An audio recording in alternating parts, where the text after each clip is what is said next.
The 12 Dancing Princesses.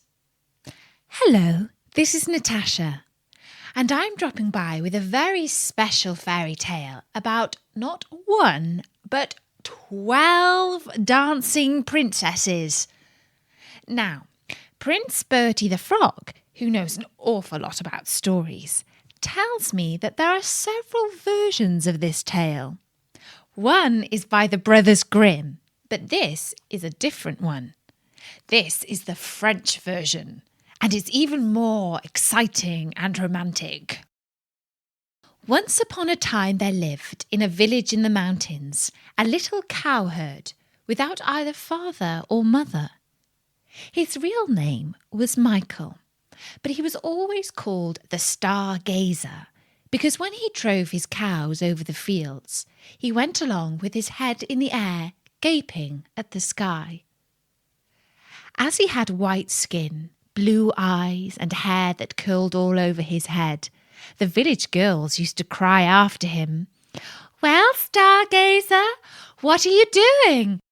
And Michael would answer, "Oh, nothing," and go on his way without even turning to look at them.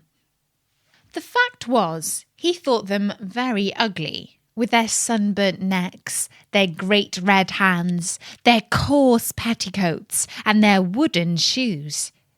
He had heard that somewhere in the world there were girls whose necks were white and whose hands were small, who were always dressed in the finest silks and laces, and were called princesses.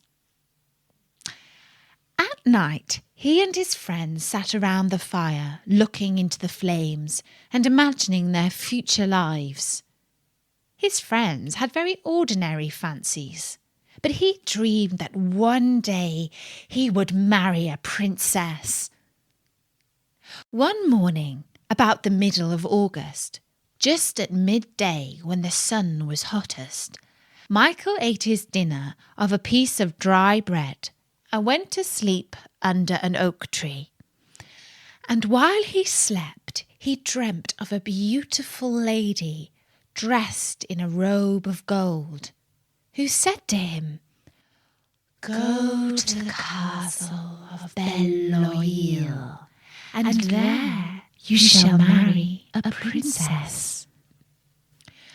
That evening, the little cowboy, who had been thinking a great deal about the advice of the lady in the golden dress, told his dream to the farm people. But as was natural, they only laughed at the Stargazer. The next day, at the same hour, he went to sleep again under the same tree. The lady appeared to him a second time and said, "Go to the castle of Belle-Isle, and you shall marry a princess."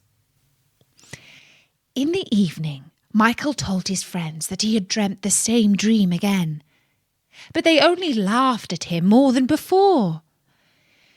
"Never mind," he thought to himself. "If the lady appears to me a third time, I will do as she tells me." The following day, to the great astonishment of all the village, about 2 o'clock in the afternoon, a voice was heard singing, "Rail, rail, how the cattle go!" It was the little cowboy driving his herd back to the cowshed. The farmer began to scold him furiously, saying it was far too soon to bring the cows home. But he answered quietly, "I'm going away," made his clothes into a bundle, said goodbye to all his friends, and boldly set out to seek his princess. There was great excitement throughout all the village, and on top of the hill the people stood holding their sides with laughter as they watched the Stargazer trudging bravely along the valley with his bundle at the end of his stick. It was enough to make anyone laugh, certainly. It was well known for a full 20 miles round that there lived in the castle of Belle-Isle 12 princesses of wonderful beauty, and as proud as they were beautiful, and who were besides so very sensitive and of such truly royal blood, that each would have felt at once the presence of a pea in her bed, even if the mattress had been laid over it. It was whispered about that they led exactly the lives that princesses ought to lead, sleeping far into the morning and never getting up till midday. They had 12 beds, all in the same room. But what was very extraordinary was the fact that though they were all locked in by triple bolts, every morning their satin shoes were found worn into holes. When the Duke asked what they had been doing all night, they always answered that they had been asleep. And indeed, no noise was ever heard in the room. Yet the shoes could not wear themselves out alone. At last the Duke of Belle-Isle ordered the trumpet to be sounded, and a proclamation to be made that whoever could discover how his daughters wore out their shoes should choose one of them for his wife. On hearing the proclamation, a number of princes arrived at the castle to try their luck. They watched all night behind the open door of the princesses, but when the morning came, they had all disappeared, and no one could tell what had become of them.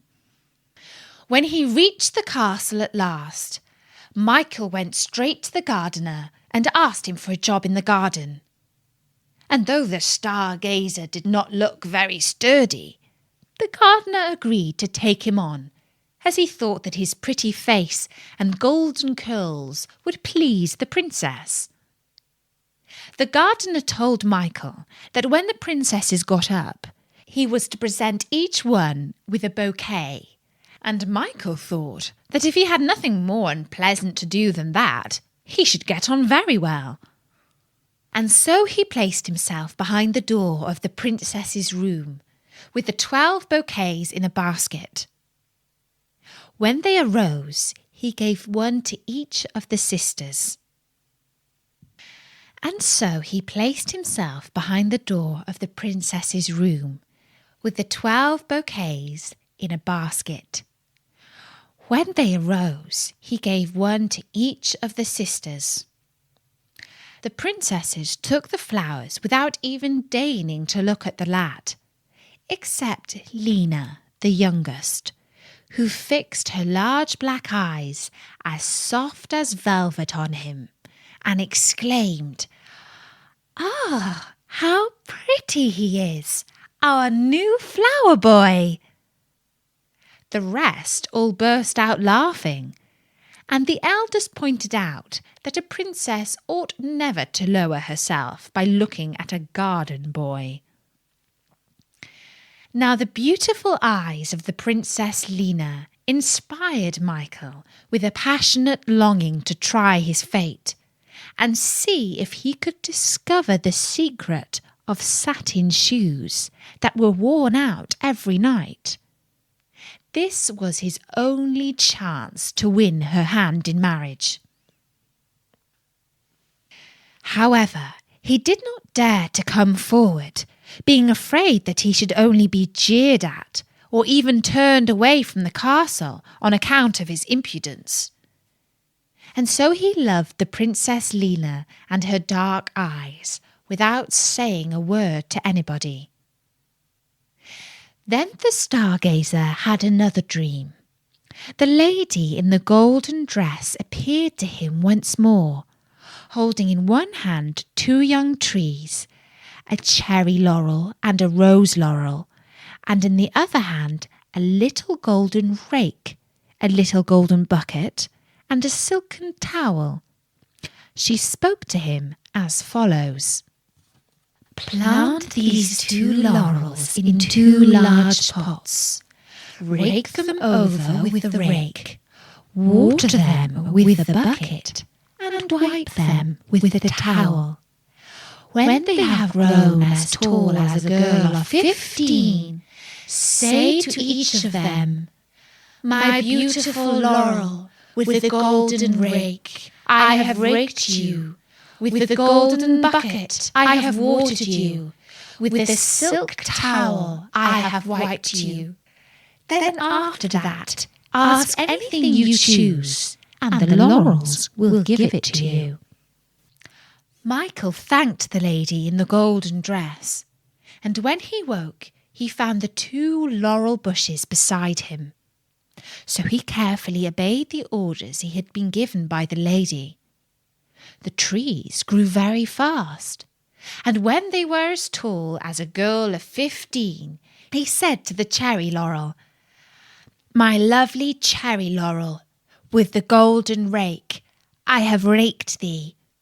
With the golden bucket, I have watered thee. With the silk towel, I have wiped thee.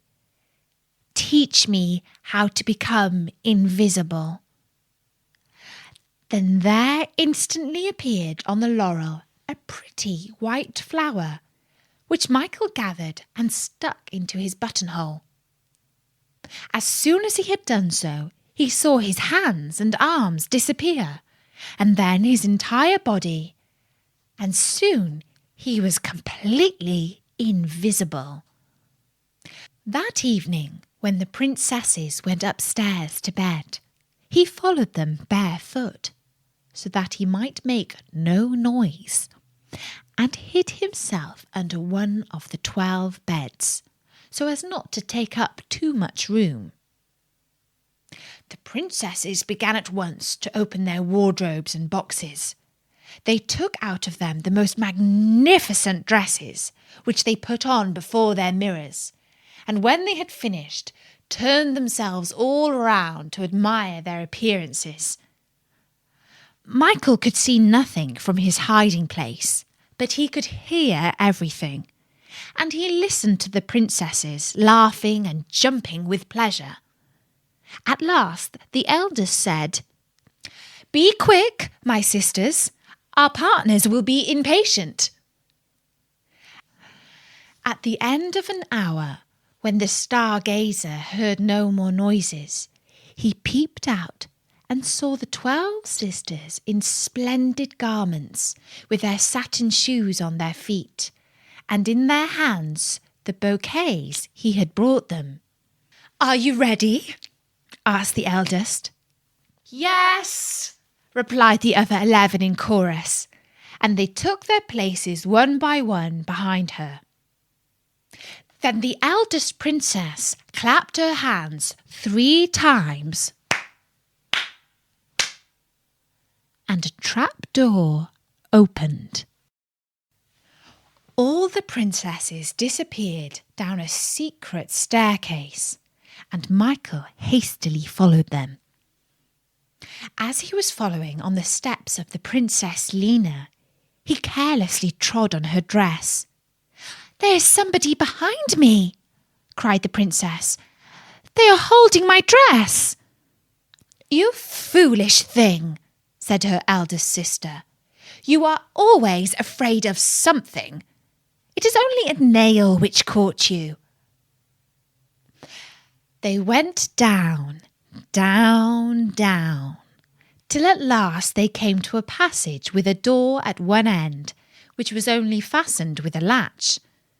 The eldest princess opened it, and they found themselves immediately in a lovely little wood, where the leaves were spangled with drops of silver, which shone in the brilliant light of the moon. They next crossed another wood, where the leaves were sprinkled with gold, and after that another still, where the leaves were glittered with diamonds. At last the Stargazer saw a large lake, and on the shores of the lake 12 little boats with awnings, in which were seated 12 princes, who, grasping their oars, awaited the princesses. Each princess entered one of the boats, and Michael slipped into the one which held the youngest. The boats glided along rapidly, but Lena's, from being heavier, was always behind the rest. "We never went so slowly before," said the princess. "What can be the reason?" "I don't know," answered the prince. "I assure you I am rowing as hard as I can." On the other side of the lake, the garden boy saw a beautiful castle, splendidly illuminated, from which came the lively music of fiddles, kettledrums, and trumpets.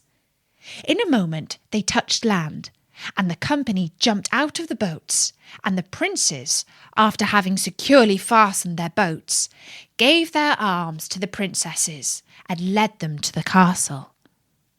Michael followed and entered the ballroom with them. Everywhere were mirrors, lights, flowers, and silk hangings. The Stargazer was quite bewildered at the magnificence of the sight. He placed himself out of the way in a corner, admiring the grace and beauty of the princesses. Their loveliness was of every kind. Some were fair and some were dark. Some had chestnut hair or curls darker still, and some had golden locks. Never were so many beautiful princesses seen together at one time, but the one whom the cowboy thought the most beautiful and the most fascinating was the little princess with the velvet eyes. With what eagerness she danced! Leaning on her partner's shoulders, she swept by like a whirlwind. Her cheeks flushed, her eyes sparkled, and it was plain that she loved dancing. As they came back, Michael gathered a branch from the wood with the gold-spangled leaves, and now it was the eldest princess who heard the noise that it made in breaking. "It is nothing," said Lena. "Only the cry of the owl, which roosts in the turrets of the castle." As soon as she got up, she found the branch in her bouquet. When the sisters went down, she stayed a little behind and said to the cowboy, "Where does this branch come from?" "Your Royal Highness knows well enough," answered Michael. "So you have followed us?" "Yes, Princess." "How did you manage it? We never saw you." "I hid myself," replied the Stargazer quietly. The princess was silent a moment, and then said, "You know our secret." "Keep it. Here is the reward for your discretion." And she flung the boy a purse of gold. "I do not sell my silence," answered Michael, and he went away without picking up the purse. For 3 nights Lena neither saw nor heard anything extraordinary. On the 4th, she heard a rustling among the diamond-spangled leaves of the wood. That day there was a branch of the trees in her bouquet. She took the Stargazer aside and said to him in a harsh voice, "You know what price my father has promised to pay for our secret?" "I know." "Don't you mean to tell him?" "That is not my intention." "Are you afraid?" "No, Princess." "What makes you so discreet then?" But Michael was silent. Lena's sisters had seen her talking to the little garden boy and jeered at her for it. "What prevents your marrying him?" asked the eldest. "You would become a gardener too. It is a charming profession. You could live in a cottage at the end of the park and help your husband to draw up water from the well. And when we get up, you could bring us our bouquets." The Princess Lena was very angry, and when the Stargazer presented her bouquet, she received it in a disdainful manner. Michael behaved most respectfully. He never raised his eyes to her, but nearly all day she felt him at her side without ever seeing him. One day she made up her mind to tell everything to her eldest sister. "What?" said she. "This rogue knows our secret, and you never told me? I must lose no time in getting rid of him." "But how?" "Why, by having him taken to the tower with dungeons, of course." For this was the way that in old times beautiful princesses got rid of people who knew too much. But the astonishing part of it was that the younger sister did not seem at all to relish the idea of throwing the boy into the dungeon. At last it was decided that Michael should be put to the test, that they would take him to the ball, and at the end of supper would give him the magic potion which was to enchant him like the rest. In fact, he had been present, invisible, while the princesses had made their plans, and had heard all. But he had made up his mind to drink of the potion and sacrifice himself to the happiness of her he loved. Not wishing, however, to cut a poor figure at the ball by the side of the other dancers, he went at once to the laurels and said, "My lovely rose laurel, with the golden rake, I have raked thee. With the golden bucket, I have watered thee. With the silken towel, I have dried thee. Dress me like a prince." A beautiful pink flower appeared. Michael gathered it, and found himself in a moment clothed in velvet, which was as black as the eyes of the little princess, with a cap to match, a diamond aigrette, and a blossom of the rose laurel in his buttonhole.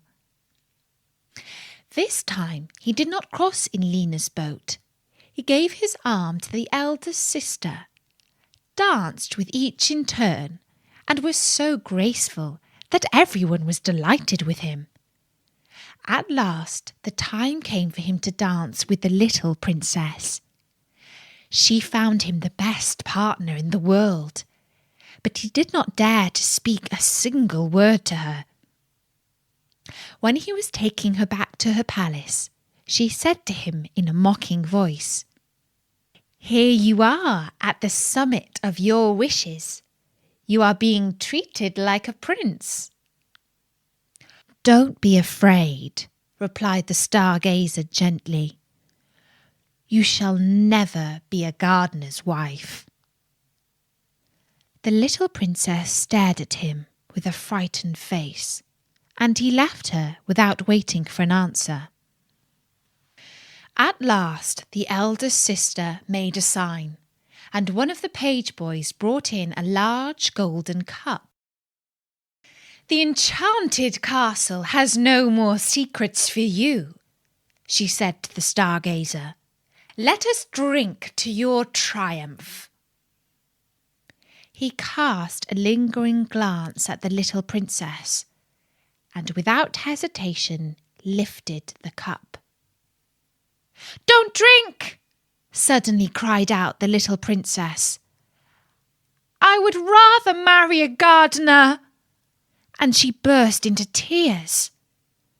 Michael flung the contents of the cup behind him, sprang over the table, and fell at Lena's feet. The rest of the princes fell likewise at the knees of the princesses, each of whom chose a husband and raised him to her side. The charm was broken. The 12 couples embarked in the boats. They went straight to the room of the Duke, who had just awoke. Michael held in his hand the golden cup, and he revealed the secret of the holes in the shoes. "Choose then," said the Duke, "whichever of my daughters you prefer." "My choice is already made," replied the garden boy, and he offered his hand to the youngest princess, who blushed and lowered her eyes. The Princess Lena did not become a gardener's wife. On the contrary, it was the Stargazer who became a prince. And that was the story of the 12 dancing princesses. Bertie says, if you ever catch sight of that lady in a golden cloak, can you remind her that he needs some help to get in touch with his princess, the lovely Beatrice? You see, it's one thing to be a cowherd, but it's even tougher to win the hand of the one you love when you're a frog. And a little magic really can come in handy sometimes. I'll be back soon with another story at storynori.com. So drop by and see us soon. For now, from me, Natasha, bye-bye.